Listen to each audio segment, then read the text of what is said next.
about the effect of nonprofit governance on asset diversion amount.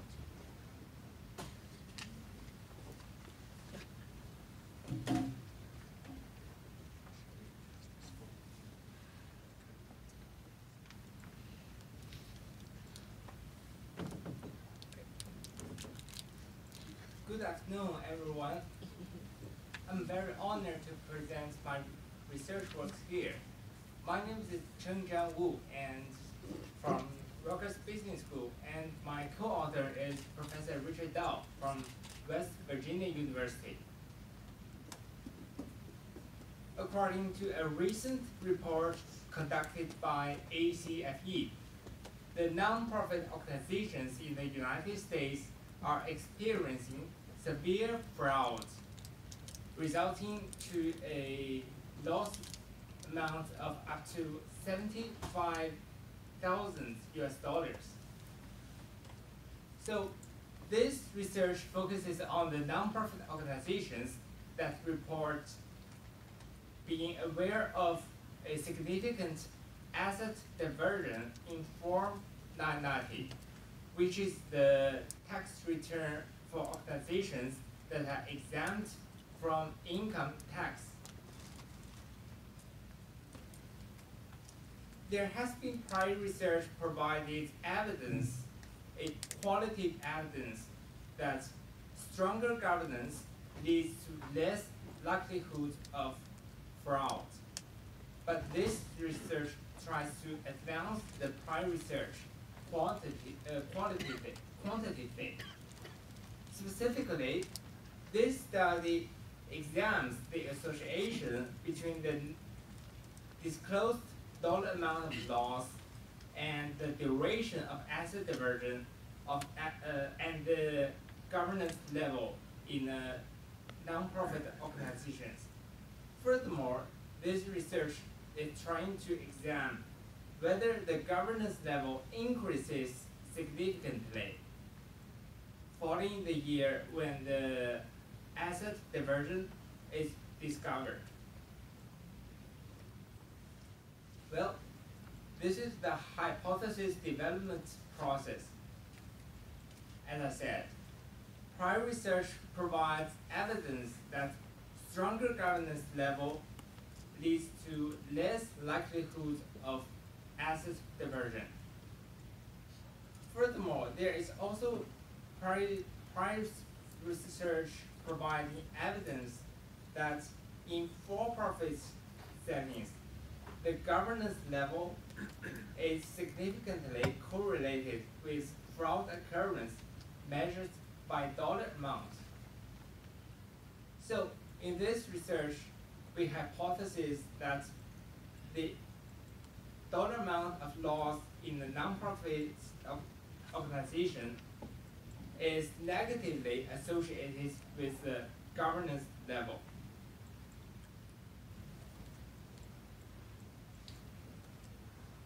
Prior research finds the duration measured in terms of year of asset misappropriation depends on certain anti-fraud control mechanisms. So the second hypothesis in this research is that the duration of asset diversion is negatively associated with governance level. Furthermore, there's also prior research finds that in for-profit settings, the companies increases the governance level right after a fraud is committed.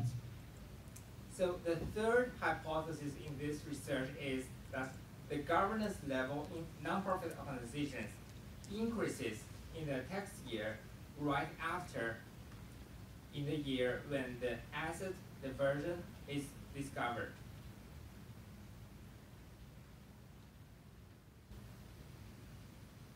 This research adopts WGI, which stands for Weighted Governance Index, to measure the governance level in nonprofit organizations. Specifically, this index looks at the responses to 16 questions related to governance in the Form 990 and weigh each of them by their standard deviation. And finally, add the numbers, sum up the numbers as the weighted governance index. The benefit of using the weighted number is that it takes the advantage of the fact that the variability in responses to these governance questions contains more information. For example, if one of the questions is responses all the same by all of the organizations, it seems like that this question is kind of useless question, and vice versa. So this is an example of one of the 16 questions. In Form 990, Part 6, Question 13 asks, did the organization have a written whistleblower policy? If the organization answers yes to this question, we would regard this value as 1 and sum it up. Otherwise, 0.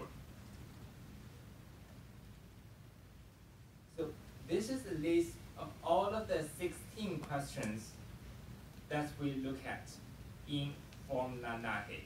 And also, the weights of these questions are listed as the at the 4th column in this list.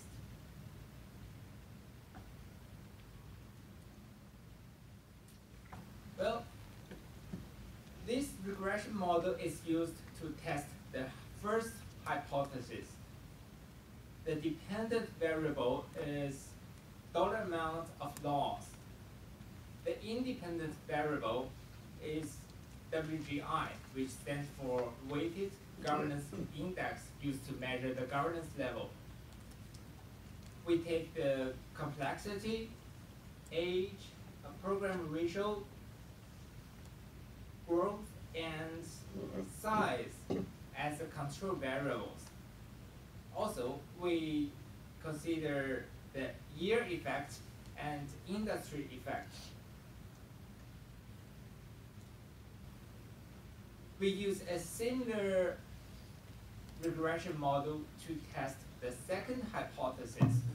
The only difference to the first one is that the dependent variable becomes duration of the asset diversion. Duration here is measured in terms of years. In order to test the third hypothesis, t-test is used.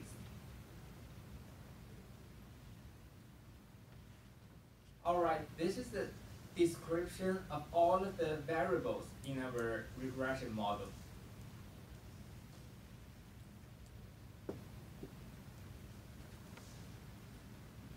Professor Richard Dahl just introduced the general process of data collection in the morning.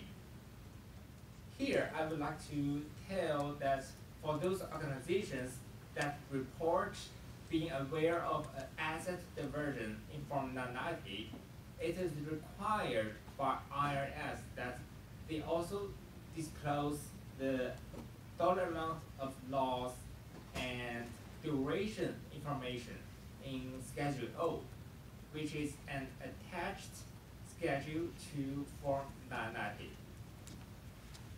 We manually read through all of the Schedule O and collect the dollar amount of loss and duration information.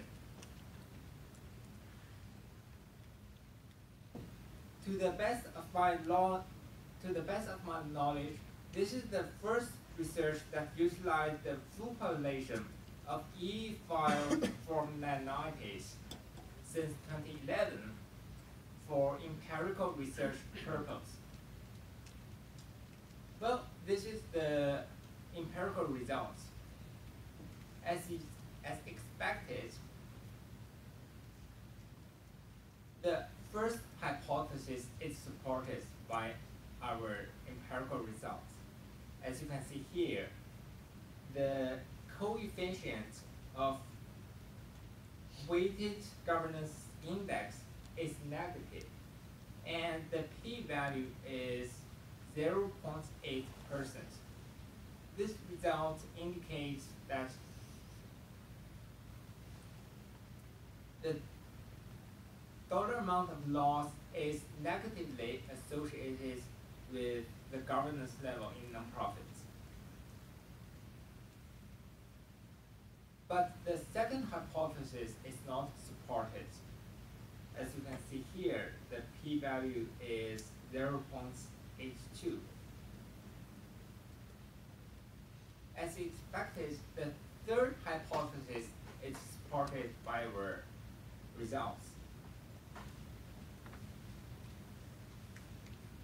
The governance level in the following year, right after the year when the asset diversion is discovered, is significantly higher than that in the previous year.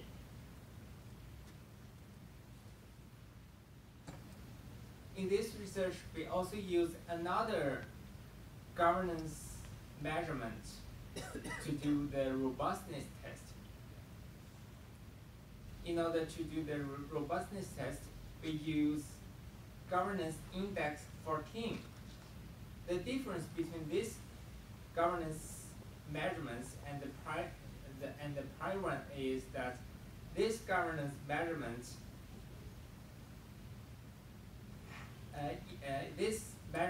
eliminates the governance variables that have a correlation greater than 0.8 with another governance variables. So with this criteria, two of the 16 variables are removed. Furthermore, these variables are not weighted.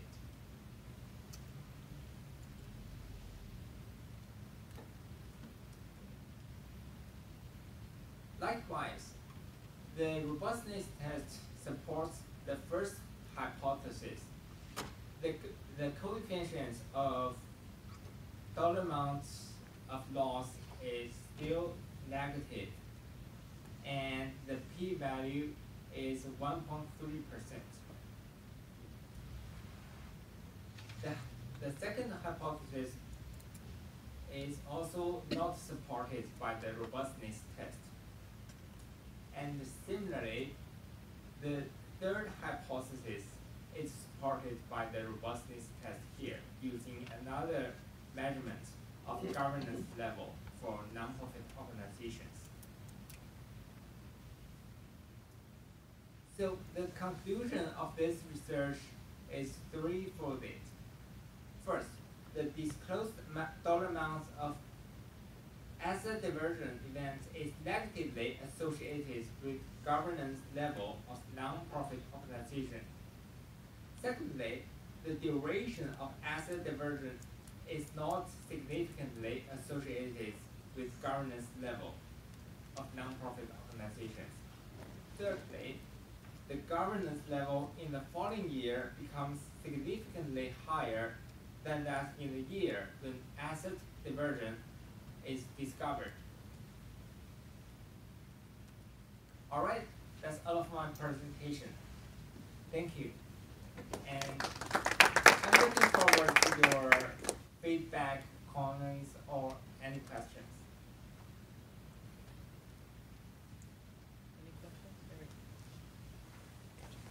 I think thank you for the good presentation, and I think all the three hypotheses are all related, but the second hypothesis is not supported. So would you give us some possible explanation for your why it is not supported? In this research, the second hypothesis is that the duration of asset diversion is negatively correlated with the governance level. but the results do not support the second hypothesis. I think one of the possible reasons is that actually very little amount of organizations disclose the duration information in their Schedule O, resulting in a very small amount of samples. Also, this is one of the limitations of this research. But the number of observers was the same for the number of observations was, I think, the same one for the second test as to the first and the third one. Was not it? Not the same. We eliminate the observations that do not report or disclose the duration. Yes. And then but almost all of them disclose the amount information in the Schedule O instead of the duration, even though it is the requirement by IRS. If not having the sufficient number of observations for the second hypothesis, then what's the rationale behind developing this hypothesis at all? Maybe. What? Restate your question to it. Oh, I see. So, regarding to the number of observations, I think it is more than 400 observations are used to test the first hypothesis, and less than 200 to test the second one. Here. What was the p-value on that one, the second one? It is 80% or say 18.18 or? The 0.80. 0.8. 0.8, okay. But the reason, basically, that was developed before we did the analysis, or if it was enough, or what was going on there. So, and. But now you are aware, so you can drop. Well, but. You have 3, it's, anyway, Well, it's. You more can, than, but at the same time, is that really ethical to say, well, I'm only gonna report the things that turn out the way we want it to be? So that's one reason we left it in, because it needs to be there. Yeah, then maybe you try, think about how to provide its implications in a better way, rather to say that it's not sufficient observations. Yeah, and that's one of the things that we're working on now is the implications of that.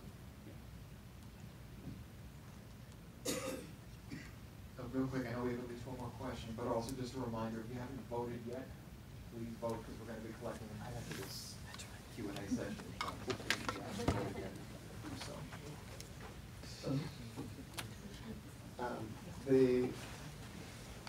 The last, I think it's the last of the three. Oh no, sorry, the first. It says that the conclusion you come to is that where you have good governance, essentially you end up with a lower amount of disclosed losses.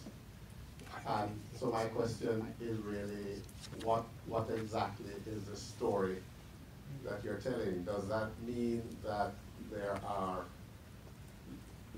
really lower losses or simply lower reported amounts? Because that, it doesn't seem clear yet, and maybe that's part of the implications that you're still developing for it.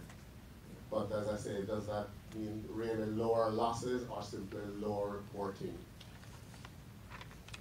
That's the question, yeah. Oh, yes. That's this presentation. Well, regarding to this question, I think